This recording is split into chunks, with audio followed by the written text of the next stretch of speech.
Muy buenas tardes, Costa Rica. Buenas noches, Argentina. Bienvenidos a este su espacio Siervos del Nuevo Pacto, el cual es una producción de Ministros de la Palabra. Les saluda su hermano en Cristo, Marco Peña, director de ministerio, muy agradecido con el Señor por una nueva oportunidad que nos da de reunirnos alrededor de su santa palabra. Hoy es martes 5 de la tarde, hora de Costa Rica, 8 de la noche, hora de Argentina. Y estamos en este momento listos y prestos, amado hermano y hermana, para dar casi por finalizado el megatema que hemos venido desarrollando en los últimos 7 meses y que hemos titulado 100 relatos con aguijón. Hoy es la penúltima sesión de 100 relatos con aguijón, porque llegaremos al final de este megatema el próximo jueves, si Dios lo permite. La sesión de esta noche la hemos titulado Ovejas o Cabritos. El Señor Jesús nos va a traer en esta noche una ilustración muy hermosa, muy interesante respecto a estos dos animalitos. Jesús tenía toda la intención de enseñarle a usted y enseñarme a mí, amado hermano y hermana, una hermosa verdad bíblica. Y si es un poco difícil de entender, entonces Jesús utiliza una comparación con elementos conocidos en su contexto histórico para que la enseñanza que Él quiere traernos sea más comprensible. Y esto era tan claro hace 2000 años como lo es hoy en día. Ovejas o cabritos. Entramos inmediatamente al relato número 106. Les recuerdo que estamos transmitiendo en vivo y en directo a través de su plataforma audiovisual de YouTube y también a través de su plataforma radiofónica online de MP Radio, de noche o de día, tu mejor compañía. Dentro de una hora aproximadamente usted podrá volver a revisar este material audiovisual en nuestras plataformas de Facebook Live y de YouTube. También podrá ingresar a nuestra podcast en Siervos del Nuevo Pacto. Usted entra a MP Radio, podcast Siervos del Nuevo Pacto, y encontrará este mensaje para que lo pueda entonces volver a escuchar. También en formato de texto estamos obsequiando este material en nuestro blog Ministros de la Palabra para que usted inmediatamente lo accese, lo predique, lo estudie. Usted puede utilizarlo en sus devocionales diarios.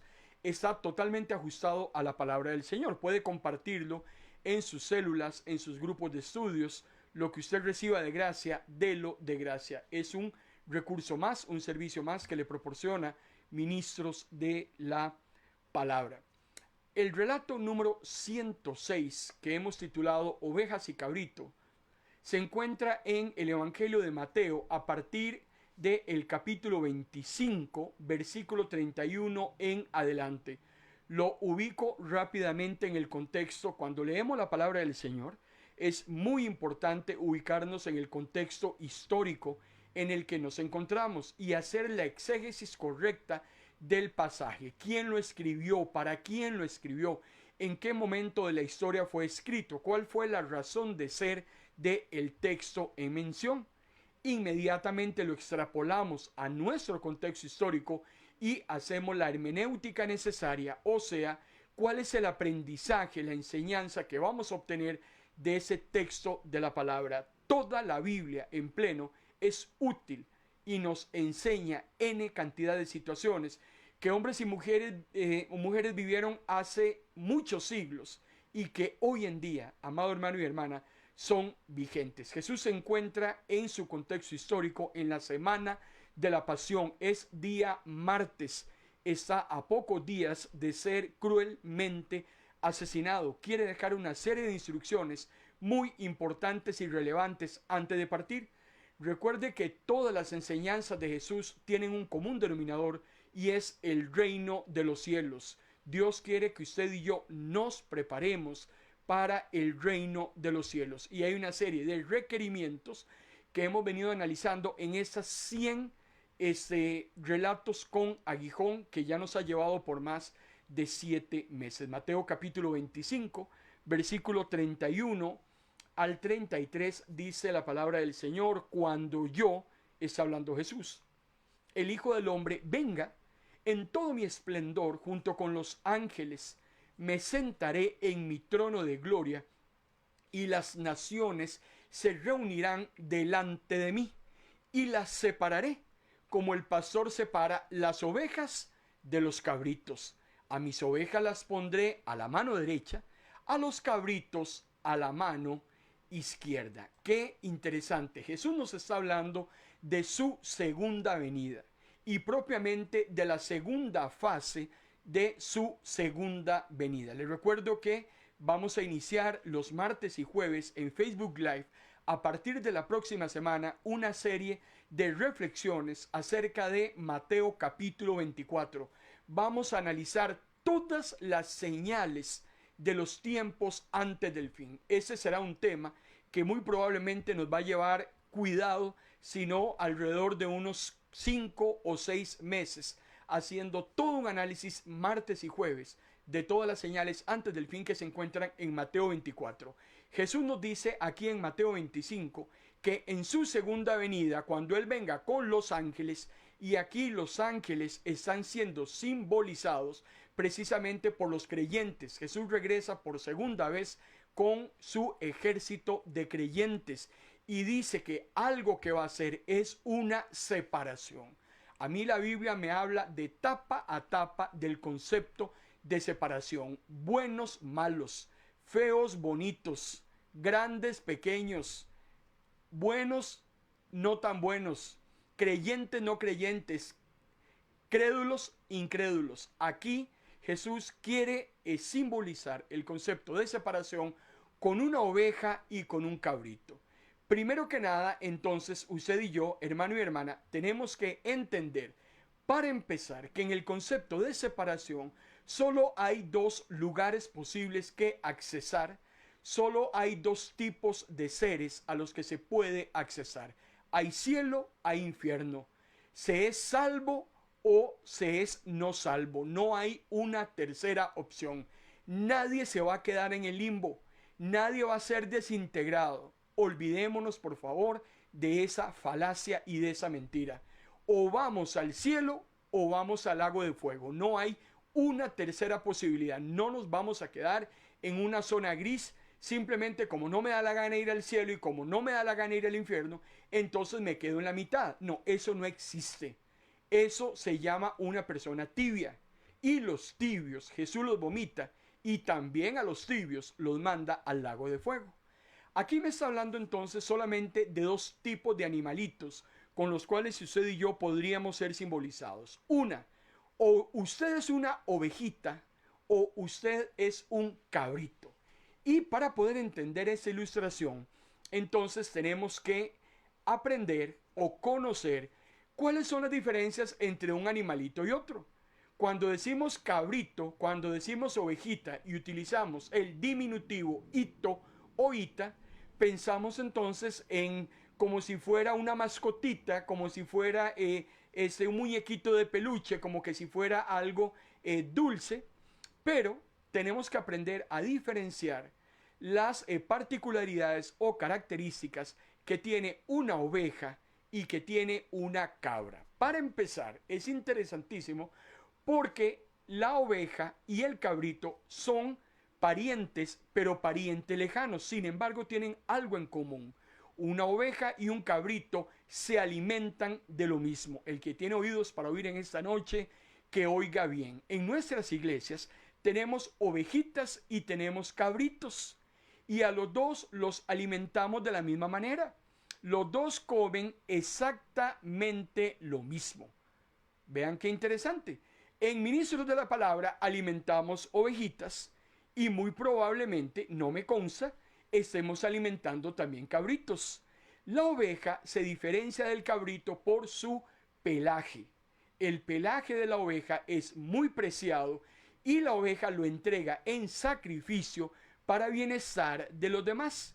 Eso un cabrito no lo hace. Por eso la ovejita, en el contexto de la palabra del Señor, siempre tiene connotaciones sacrificiales.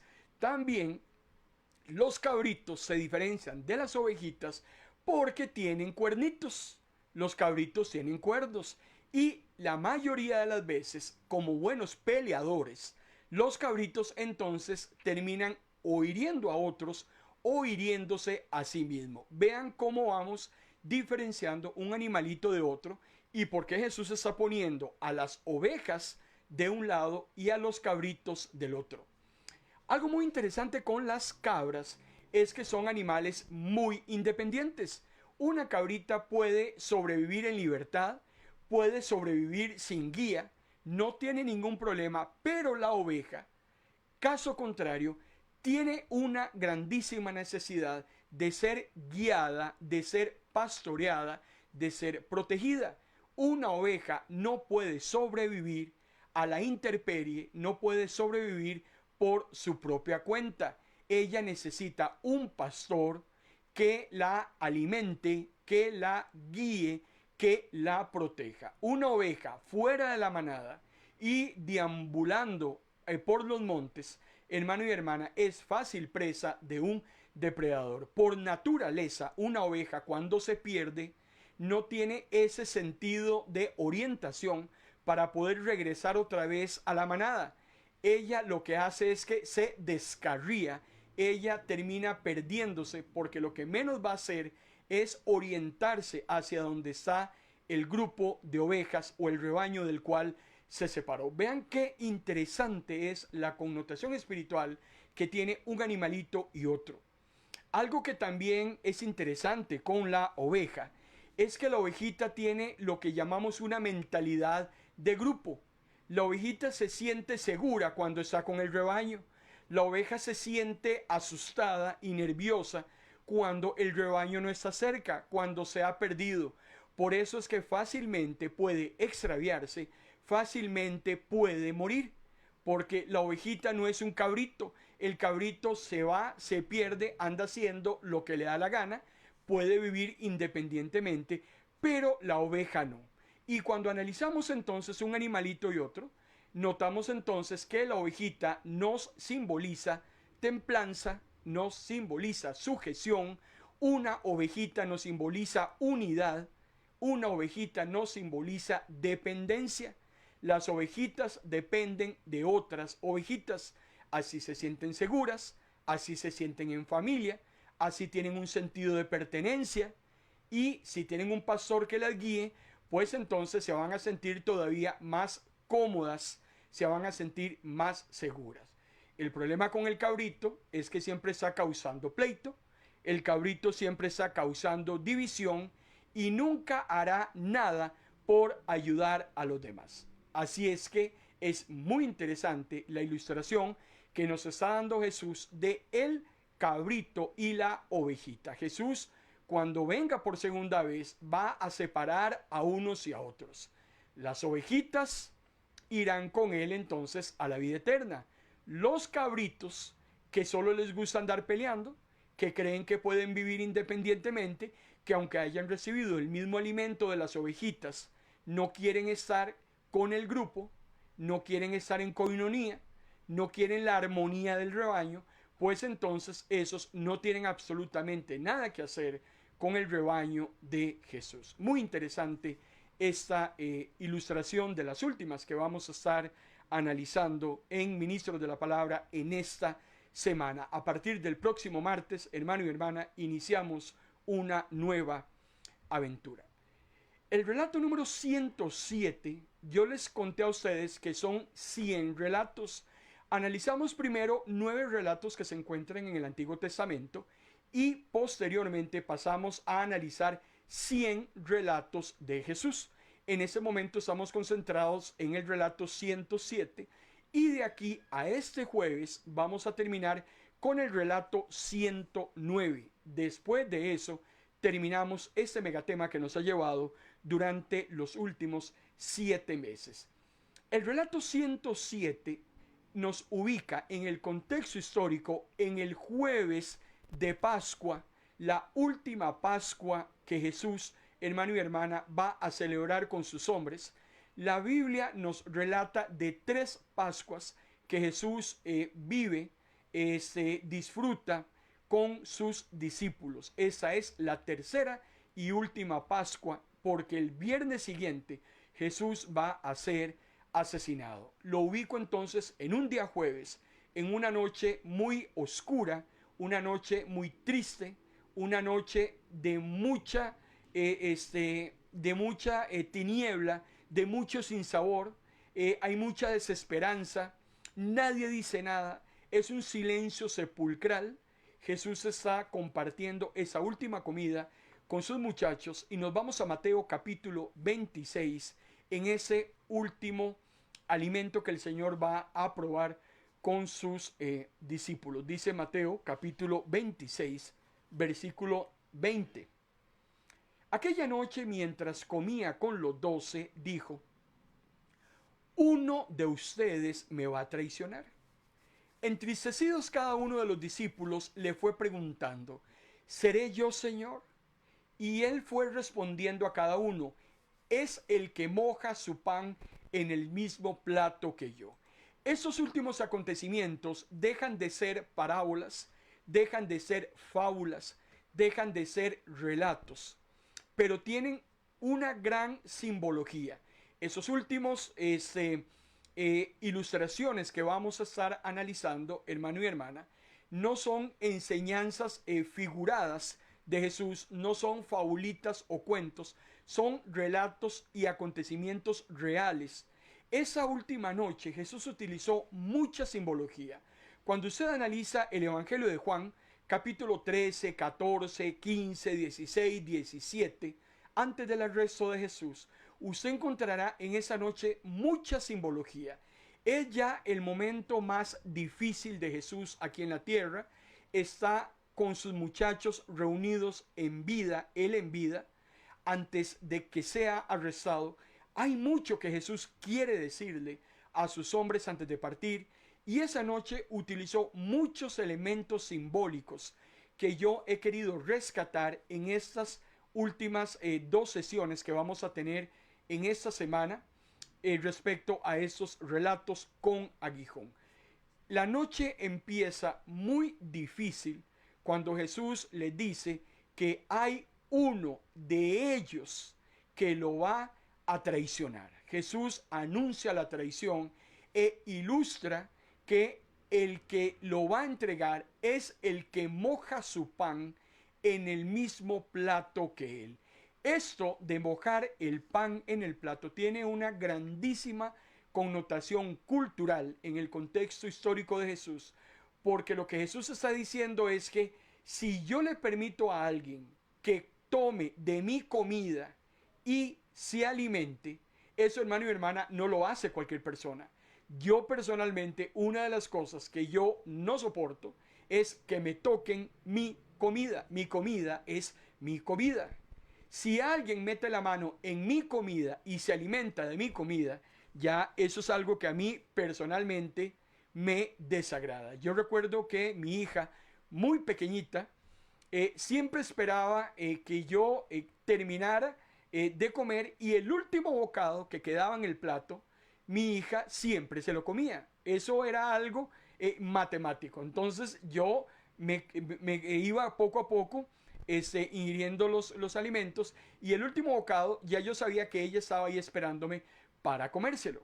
Ese es un asunto totalmente de intimidad. Permitirle a alguien que le meta la mano en el plato, hermano y hermana, no es cualquier persona.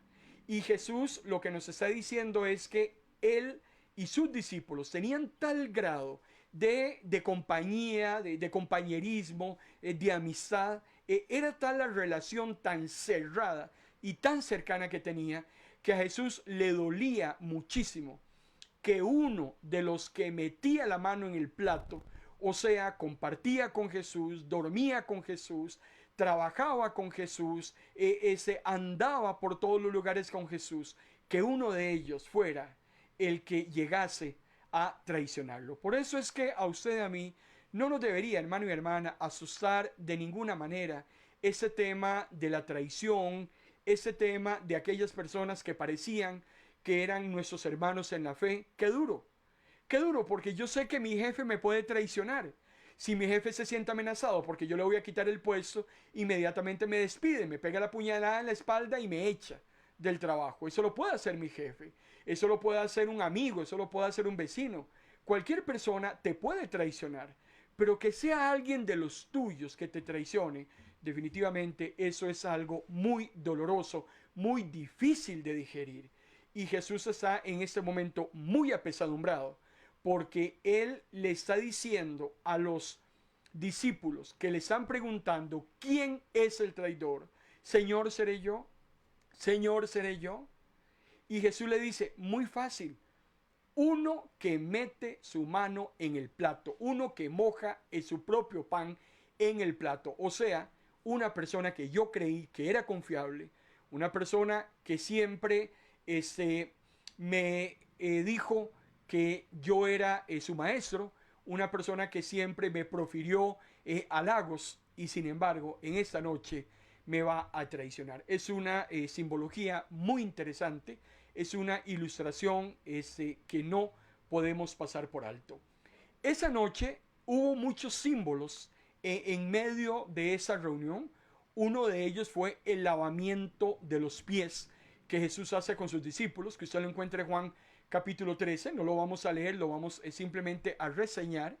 Jesús, hermano y hermana, antes de las comidas, en el contexto histórico, el siervo más humilde se arrodillaba y le lavaba los pies a los comensales. En aquella época no, las calles no eran asfaltadas o adoquinadas o de concreto, eran polvorientas, la gente no tenía zapatos cerrados, el calzado era una especie de sandalia como usted la conoce, la gente llegaba con los pies muy sucios, muy hediondos, muy sudados.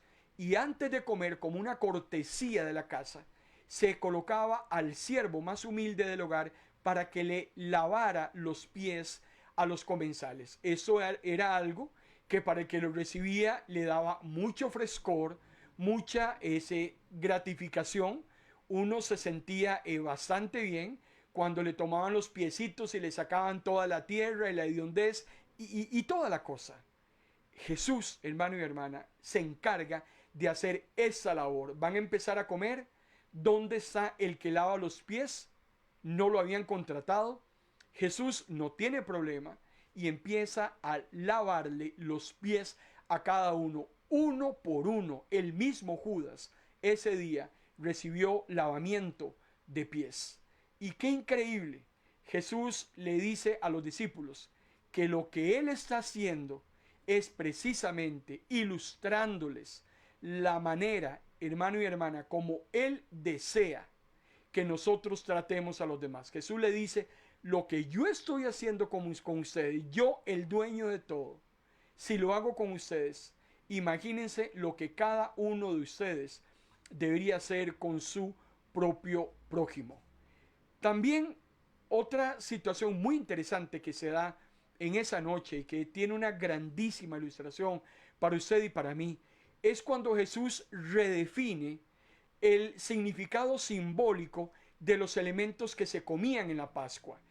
La nación de Israel llevaba ya 14 siglos celebrando la cena de la Pascua. Hoy en día, los judíos, en nuestro contexto histórico, celebran la Pascua. Y los elementos que se consumen en la Pascua, cada uno de ellos, hermano y hermana, tiene una simbología muy importante. Sin embargo, Jesús redefine todo lo que simbolizaba en el contexto histórico la salida de la esclavitud de Egipto, y Jesús le da una nueva connotación a los elementos que se van a consumir en esa noche, y esa misma simbología se mantiene hasta el día de hoy. Vean lo que dice Mateo capítulo 26, versículo 26 al 28. Mientras comían, Jesús tomó un pedazo de pan, lo bendijo, lo partió, lo dio a sus discípulos. Tomen, cómanlo. Este es mi cuerpo. Tomó luego una copa de vino, la bendijo, también la dio a sus discípulos. Beban esto porque esto es mi sangre, que sella el nuevo pacto. Mi sangre se derramará para perdonar con ella los pecados de infinidad de personas. Y ahí Jesús estaba pensando en sus pecados y estaba pensando, hermano y hermana, también en mis pecados. Cuando Jesús toma el pan y dice, esto es mi cuerpo, Jesús lo que está haciendo es una simbología. Cuando Él dice, esto es mi sangre, Jesús lo que está haciendo es una representación. Ya los elementos pascuales en el contexto histórico ya no van a ser los mismos a partir de ese momento. Por eso cuando vemos al apóstol Pablo allá en su carta a los Corintios, cuando el apóstol Pablo está también utilizando los elementos de la cena del Señor, ya hay una connotación diferente que se mantiene hasta nuestros días. Cuando nosotros compartimos la cena del Señor, inmediatamente lo que es el pan y el vino se convierten precisamente en símbolos. Hay algunas sectas en el mundo que consideran que de una manera real esos elementos se convierten, hermano y hermana, no en algo ficticio, sino en algo certero. Y eso es lo que se conoce como transubstanciación, que el pan se convierte en carne en realidad, que el vino se convierte en sangre. A mí la Biblia no me da fe de que eso sea verdad. Eso es una creencia y una enseñanza errónea, para empezar, y también humana. Jesús lo que quería esa noche era que esos elementos ellos sintieran que se estaba simbolizando precisamente el derramamiento de la sangre de Jesús para perdón de pecados, como todo su cuerpo fue demacrado precisamente para que usted y yo obtuviéramos perdón de pecados. Por eso es muy interesante cómo la Pascua y los elementos pascuales quedan redefinidos a partir de esa noche. Por eso es muy importante cuando hablamos del pan, usted y yo recordamos que simbólicamente Jesús fue quebrado, Jesús fue atravesado, Jesús fue golpeado, hermano y hermana, para su redención y para la mía. Cuando hablamos de la sangre, cuando bebemos la copa de vino, nosotros recordamos cómo Jesús es desangrado totalmente en el Calvario por usted y por mí, para que hoy usted y yo tengamos vida y tengamos vida en abundancia. Nunca se le olvide el importante sacrificio que Jesús llevó a cabo en la cruz del Calvario para que usted y yo, hermano y hermana, no tuviéramos que ir precisamente a sufrir. Jesús le dice a sus discípulos y les hace una promesa. Recuerden, no volveré a beber de este vino hasta el día en que beba con ustedes del nuevo vino en el reino de mi Padre. Jesús les promete que hasta la cena de las bodas del Cordero volverá a beber con sus discípulos. Y en ese mismo momento, ahí estará Pedro, ahí estará Tomás, ahí estará usted, ahí estaré yo. Y hasta ese momento, el Señor, cuando estemos reunidos en las bodas del Cordero, hasta ese momento Él volverá a compartir otra vez una cena con sus amados y con sus amadas. Por eso Jesús está prometiendo a sus discípulos una celebración futura que usted y yo, hermano y hermana, también anhelamos, y la encontramos en Apocalipsis capítulo 19. Jesús está esperando en este momento que todos los salvos lleguen, hermano y hermana, al número que Dios ha definido para que una vez reunidos puedan entonces cenar con Él en las bodas del Cordero. Es muy interesante esta promesa que Jesús le hace a sus discípulos y que se la está haciendo en esta tarde también a usted y a mí. Por eso le reitero que esa noche estuvo cargada de mucho símbolo, estuvo cargado de mucha esperanza, estuvo cargado, hermano y hermana, de mucho afecto de Jesús. Jesús no estaba pensando en él, en lo que iba a sufrir, no estaba pensando en la corona de espinas, en los golpes, no estaba pensando en los clavos. Jesús estaba en esa noche pensando en usted y pensando en mí. Quiero recordarles que el próximo martes, de hoy en 8 días, si Dios lo permite, cambiamos totalmente de chip. Nos vamos a entrar a una nueva aventura que hemos llamado escatología, un análisis de Mateo capítulo 24. De hoy en 8 días, que es 20 de febrero, a esa misma hora, si Dios lo permite, vamos a iniciar un recorrido, hermano y hermana, por todo el capítulo 24 de Mateo. Y nos va a llevar aproximadamente, cuidado si no, 6 meses o más. Un capítulo que tiene apenas 51 versículos. Y usted me dirá, pero ¿qué tanto tenemos que hablar durante 6 meses de apenas 51 versículos de la Biblia? Es porque vamos a hacer un análisis detallado, reflexivo y exhaustivo de cada una de las señales que el Señor Jesús predijo que se van a cumplir en los tiempos finales. Tiempos, hermano y hermana, que para empezar, tengo que decirle, ya los estamos viviendo. Usted y yo estamos viviendo los tiempos finales. Vamos a tener que hablar de muchas situaciones que se van a dar precisamente conforme se acerque la segunda venida del Señor. Vamos a tener que hablar, hermano y hermana, de todas esas señales terrenales. Vamos a estar hablando también de el surgimiento del anticristo, la abominación desoladora. Vamos a hablar de la gran tribulación. Vamos a hablar de los creyentes que mueren con Cristo, de los creyentes que mueren sin Cristo. Vamos a hablar de la resurrección de los muertos salvos y de la resurrección de los muertos no salvos. Vamos a tener que hablar también de dónde se encuentran en este momento los que han muerto. ¿Dónde están los muertos en este momento?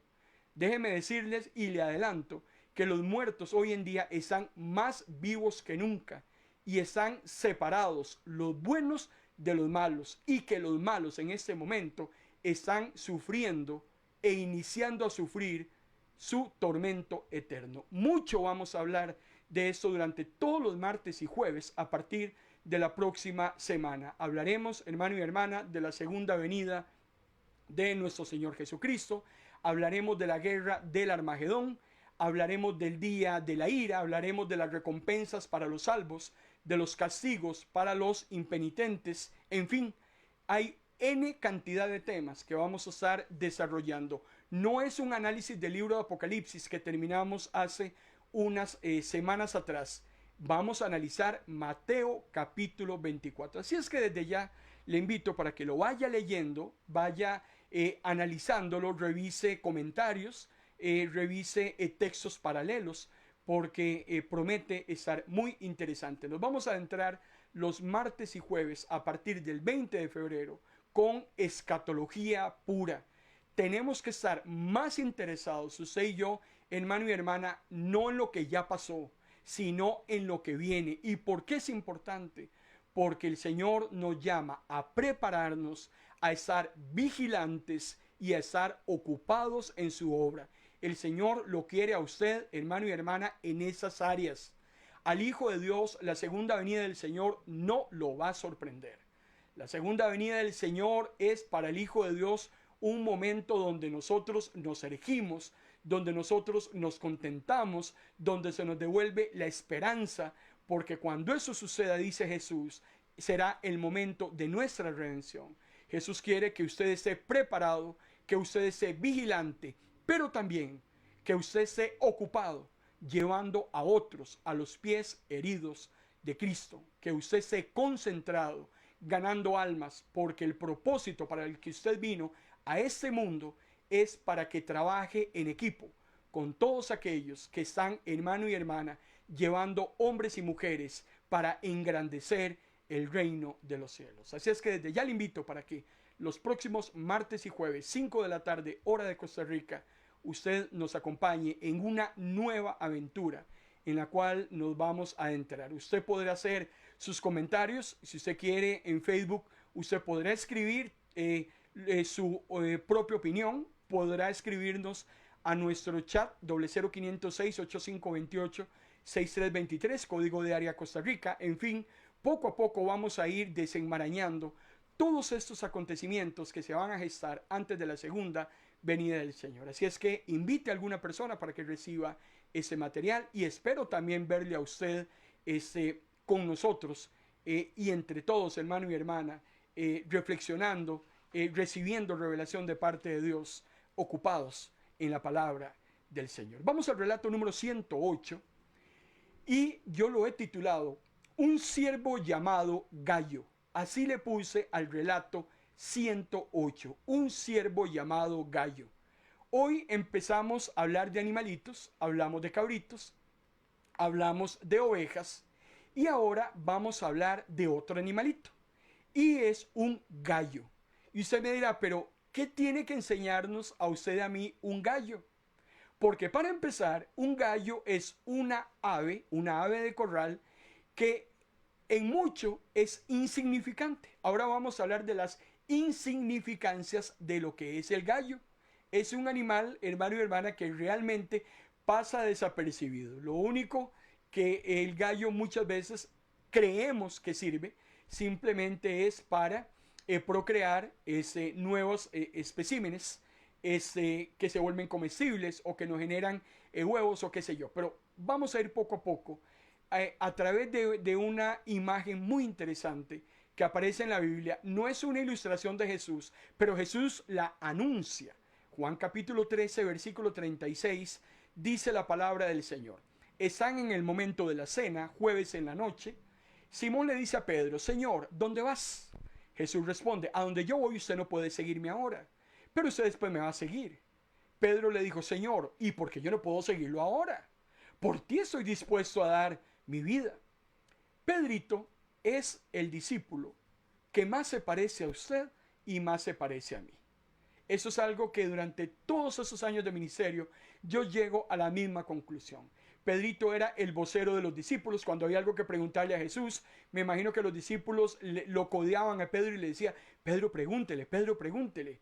Es interesante, cuando usted analiza la vida de Pedro en los evangelios, Pedro es uno de los discípulos que más, hermano y hermana, es elogiado por Jesús. Pero también Pedro es uno de los discípulos que más es regañado por Jesús. Hay un contacto muy interesante entre Pedro y Jesús en muchas ocasiones. Pedrito había momentos que estaba ya en la cima cuando Jesús preguntaba a sus discípulos y les decía, ¿ustedes quiénes dicen que yo soy? Y Pedrito levantaba la mano y decía, tú eres Cristo, el Hijo del Dios viviente. Y Jesús se quedaba boquiabierto con esa hermosísima respuesta cuando Jesús le decía, no te lo ha revelado carne ni sangre. Pero también Pedrito, cuando Jesús está caminando sobre el mar en aquella tempestad y Pedrito también se abalanza a caminar y cuando observa la tempestad, quita la mirada de Jesús, Pedrito se hunde y Jesús le dice, hombre de poca fe. Pedrito es, hermano y hermana, lo que yo considero un yo-yo. A veces está muy bien, a veces no está tan bien. Cualquier parecido con usted, cualquier parecido conmigo es mera coincidencia. Hay momentos en los que estamos muy bien, hay momentos en los que estamos no tan bien. Ya en alguna oportunidad en Ministros de la Palabra hicimos todo un análisis biográfico del apóstol Pedro, que tal vez en algún momento lo vamos a retomar porque es un discípulo increíble. No por menos el apóstol Pedro se convierte en la cabeza de los apóstoles. Escribe esas cartas magistrales que se encuentran al final del canon bíblico y que definitivamente, hermano y hermana, Pedrito es Pedrito. Deberíamos identificarnos más con el apóstol Pedro. Aquí Pedro le está diciendo, Señor, ¿para dónde va? Usted no puede ir conmigo, Pedro. Le dice Pedro, pero ¿cómo que no? Si yo voy con usted donde sea, aún más.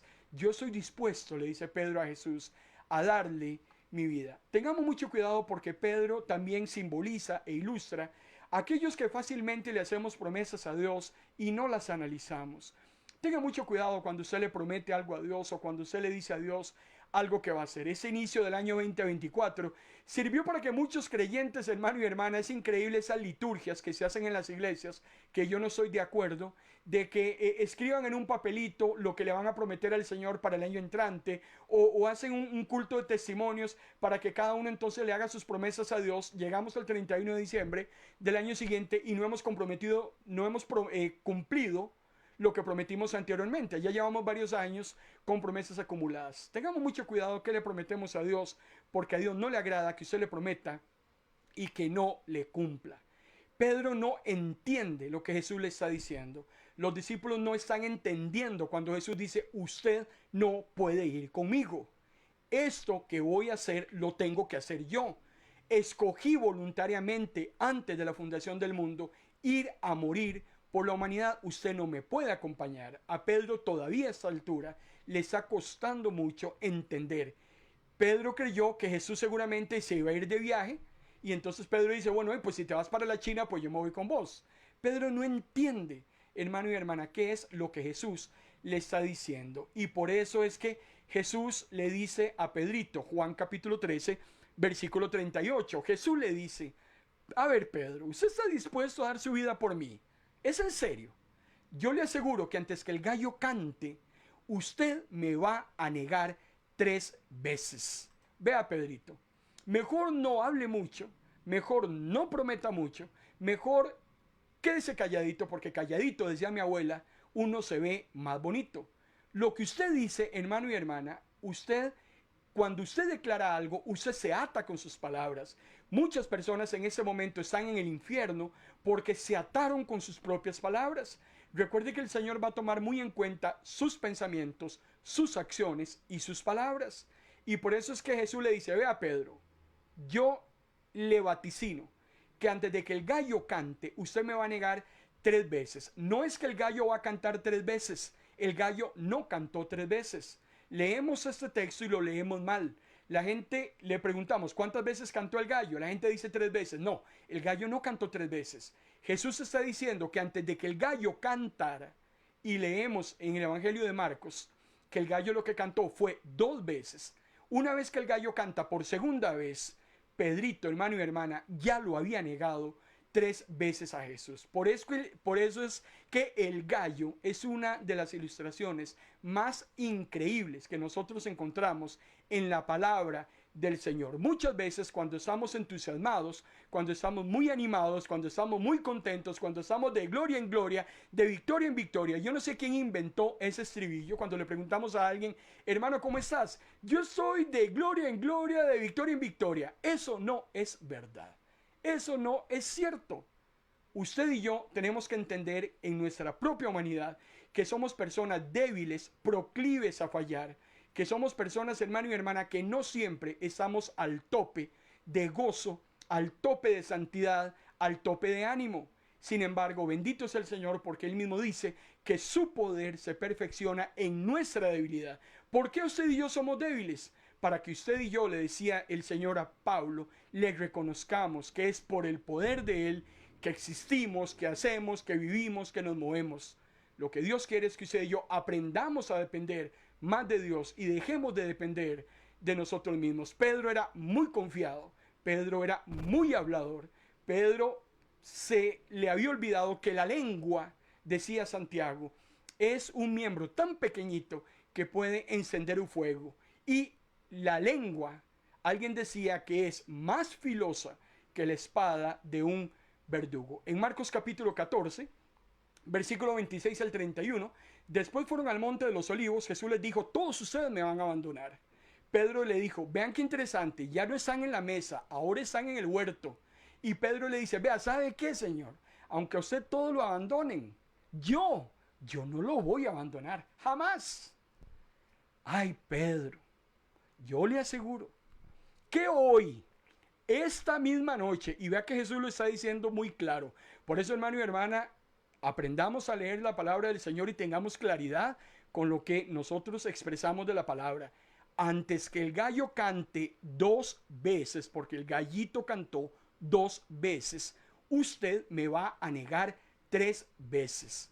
Pedro seguía insistiendo, seguía de majadero, seguía de necio. Ay, vea, Señor, aunque yo tenga que morir contigo, dice, yo jamás te voy a negar. Qué increíble esta lección y esta ilustración para usted y para mí, hermano y hermana, en esta noche. Pero no me pierda de vista, hermano y hermana, el personaje de la ilustración, porque aquí, hermano y hermana, el gallo es el personaje central, el gallo es el actor principal, como ese gallo que tiene nuestra hermana Vilma y Omar allá en su casa en Guapiles, en Río Jiménez. Ese gallo que dice Omar que predica todos los días, pues bien, ese gallito del que estamos hablando es el personaje central de esta historia. Por eso yo le he llamado a ese relato un siervo llamado gallo. Pedro sigue insistiendo. Pedro sigue de majadero. Pedro sigue en su insensatez, confiando, hermano y hermana, en sus fuerzas, confiando, hermano y hermana, seguramente en su físico, confiando en su valentía humana, y seguramente pretendiendo ser el más valiente de los demás, porque Pedro le está diciendo, vea, aunque todos se vayan, yo a usted no lo voy a abandonar, porque yo soy Pedro, porque yo soy la última Coca-Cola del desierto. Como decía mi abuela, yo soy la última chupada de mango. Y el apóstol Pablo decía, cuidado, porque el que está firme, mire que no caiga. Tenga mucho cuidado, hermano y hermana. Pablo decía, ninguno tenga un concepto más alto de sí mismo que el que deba tener. Empieza a reconocer sus debilidades. Tal vez hasta el día de hoy no hemos crecido, no hemos avanzado por nuestro orgullo, por nuestra altivez, por nuestra altanería, por nuestra manera de hacer las cosas que todo el tiempo nos tiene de error en error, de derrota en derrota, de fracaso en fracaso. ¿Por qué no empezar a reconocer a partir de hoy nuestra debilidad, nuestra dependencia, nuestra necesidad de Dios? Nunca se le olvide que de los pecados que Dios más aborrece es el orgullo, porque es el primer pecado del cual se tiene conocimiento, y es cuando Satanás se creía el más lindo de todos, que le podía generar la capacidad de sentarse en el trono de Dios, una simple criatura pretendiendo contender con el Creador. Eso es algo que Satanás no midió. El peor error, ahí Satanás comete suicidio espiritual y definitivamente se ganó la perdición eterna. Que no nos suceda a usted, a mí, hermano y hermana, esta situación. Aprendamos a depender más de Dios. Si Dios quiere, si a Dios le parece, si Dios está de acuerdo, qué piensa el Señor, qué cree Él, qué le gusta, qué le agrada, por dónde me tengo que mover. Permítase usted, hermano y hermana, guiar por el Señor. Y recuerde que el Señor lo va a llevar a usted por buen camino. Dejemos ya la altivez, la altanería, todo aquello que lo único que nos ha llevado es a gravísimos problemas. Y tal vez nos tiene en este momento en la situación en la que nos encontramos. Por segunda vez, Pedrito, en esa noche, hermano y hermana, le dice a Dios que lo va a seguir. Por segunda vez en esa noche Jesús le dice, usted me va a negar. ¿Qué sucede cuando llegan Judas, ves a Jesús, cuando llega el arresto de Jesús? Todos los discípulos salieron huyendo. ¿Y cuál fue el primero que salió huyendo? Hermano y hermana, fue Pedro. Por eso es muy interesante, muy interesante. Alguien decía que el orgullo y la altivez nos da alas, pero el miedo lo que nos da es patas. Y patas fue lo que les sobró a esos hombres y mujeres para salir corriendo y dejar y abandonar a Jesús. Vean en el momento claro y clave de la noche, cuando Jesús ha sido arrestado, Pedro está muy cerca del salón donde están interrogando a Jesús. Marcos capítulo 14, versículo 71 dice, Pedro comenzó a echar maldiciones y a jurar, no conozco a ese hombre del que me hablan. Esa es la tercera vez, no he leído las negaciones anteriores, me concentro en esa última, y en ese mismo momento, vean, Pedro está maldiciendo, Pedro está jurando, vean la gravedad, hermano y hermana, del pecado de Pedro. No lo conozco. Y en ese mismo momento, un gallo cantó por segunda vez y Pedro se acordó de lo que Jesús le había dicho. Antes que el gallo cante 2 veces, usted, Pedrito, me va a negar 3 veces. Y dice que Pedro, hermano y hermana, se echó a llorar. Ahí en donde Pedro reconoce el craso error que había cometido. Ahora, no es el canto del gallo lo que condena a Pedro. Hermano y hermana, lo que condena a Pedro, lo que le da ese dolor y ese lloro a Pedro, fue precisamente recordar las palabras de Cristo. El gallito, ese siervo que Dios mandó ese día a Pedro, fue el que toca, hermano y hermana, las fibras de ese hombre y le hace recordar lo que Jesús le había dicho. Un gallito va a cantar y Pedro, usted va a llorar. Por eso es impresionante cómo el Señor utiliza cualquier cosa en nuestras vidas para darnos una grandísima lección, para enseñarnos algo. Pero hermano y hermana, no nos quedemos solamente con la enseñanza. Tenemos que recibir el aprendizaje, pero hacer algo al respecto. El gallo canta. ¿Cuántas veces un gallo nos canta? N cantidad de veces. El gallo está cantando todos los días. El Señor utiliza un gallo como su siervo. Algún gallo le puede estar en ese momento cantando a usted y recordándole las palabras de Jesús. ¿Y por qué lo hace? Por amor. Ese gallo cantó porque Jesús amaba a Pedro. Porque Jesús hubiera dejado que Pedro se perdiera, pero no. El gallo cantó para que Pedro pudiera inmediatamente recordar esas palabras, llorar amargamente, desgarrarse y entender que había negado a aquella persona que lo había amado durante tanto tiempo. ¿Cuál pecado de los dos fue más terrible? ¿La traición de Judas o la negación de Pedro? Estamos al mismo nivel. Los dos hicieron exactamente lo mismo. Sin embargo, los dos terminaron muy diferente. Porque usted sabe, hermano y hermana, que Pedro se arrepiente y definitivamente depone su actitud y se convierte en un gran obrero, en un gran apóstol del Señor. Pero ese animalito, rápidamente para terminar, es tan insignificante porque para empezar no vuela. Un gallo no vuela. Un gallo no es rápido. Es interesante. Un gallo no tiene nada de extraordinario.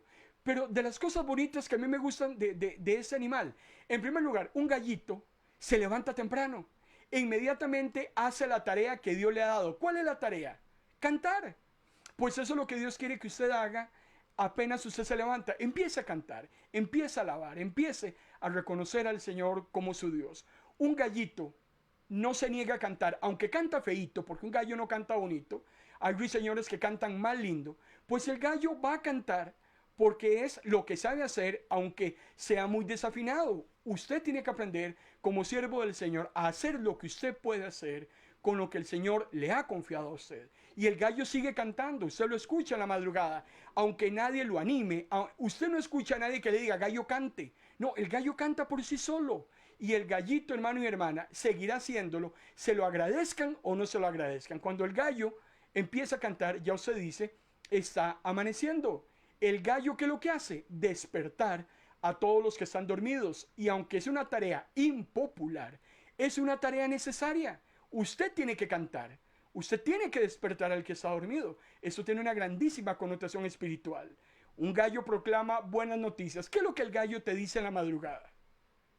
Que está amaneciendo un nuevo día, que hay una nueva oportunidad, que si el día anterior no hicimos las cosas bien, el gallo me dice en la mañana, ha amanecido una nueva oportunidad para ponernos a cuentas con Dios, para hacer lo que no hicimos ayer, para dejar de hacer lo que ayer hicimos y que ya no tenemos que volver a hacer. Un gallito cumple fielmente su tarea. Un gallo nunca le va a fallar. El gallo canta y seguirá cantando y no se queja por hacer lo mismo. ¿Qué es lo que el gallo hace todos los días? Cantar. Bueno, y no se queja y todos los días hará lo mismo. Bueno, no se queje. Si el Señor lo ha llamado a usted a servir, si el Señor lo ha llamado a usted a esa tarea que le ha confiado, pues sígala haciendo como el gallo. Agradézcale a Dios lo que Él le ha confiado y hermano y hermana, no le importe hacer exactamente lo mismo. Somos gallos. Demuestre, hermano y hermana, su gallardía. De ahí viene precisamente esa palabra. Seamos como el siervo gallo, que definitivamente tiene muchísimo que enseñarnos a usted y a mí. Bendito ese siervo gallo que le habló a Pedro, le recordó las palabras de Jesús y depuso su actitud. Si el gallo le está hablando a usted en este momento, póngale mucha atención. Padre, gracias. Gracias por tu palabra. Gracias por ese momento, Señor, en que tú nos has hablado a nuestros corazones. Gracias. Gracias por tanto animalito, Señor, que tú pones como símbolo, como ejemplo, para que nosotros podamos entender tantas verdades, Señor, que hay en tu palabra. Recibe toda la honra, toda la gloria, Señor. en el nombre de Cristo Jesús. Amén. El próximo jueves, si Dios lo permite, hermano y hermana, estamos terminando 100 relatos con aguijón. Vamos a dar por terminada las ilustraciones y le vuelvo a reiterar que si Dios lo permite, entramos a hacer un análisis de Mateo capítulo 24, próximo martes y jueves. Vamos a cambiar totalmente el chip, nos adentramos a una nueva aventura, vamos a irnos hacia el futuro, un futuro no desconocido. El futuro es pecado cuando yo trato de indagar lo que es desconocido. Pero vamos a hablar de un futuro que Dios nos ha revelado y que Él quiere que nosotros lo tengamos a flor de piel, que lo estemos meditando, que lo estemos reflexionando, para que, número uno, no nos sorprenda. Le vuelvo a reiterar, el creyente no le sorprende nada. Al Hijo de Dios, a la hija de Dios, no les atemoriza nada.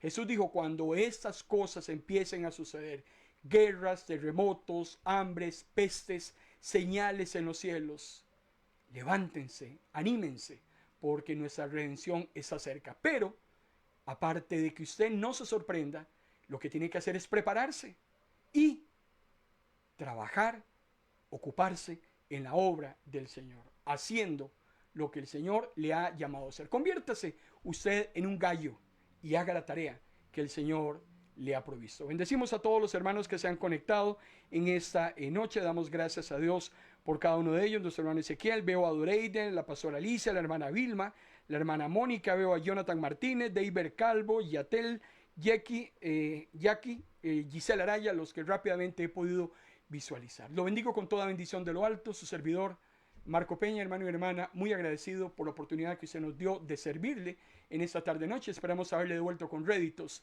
la inversión del tiempo que usted hizo. Que Dios les bendiga.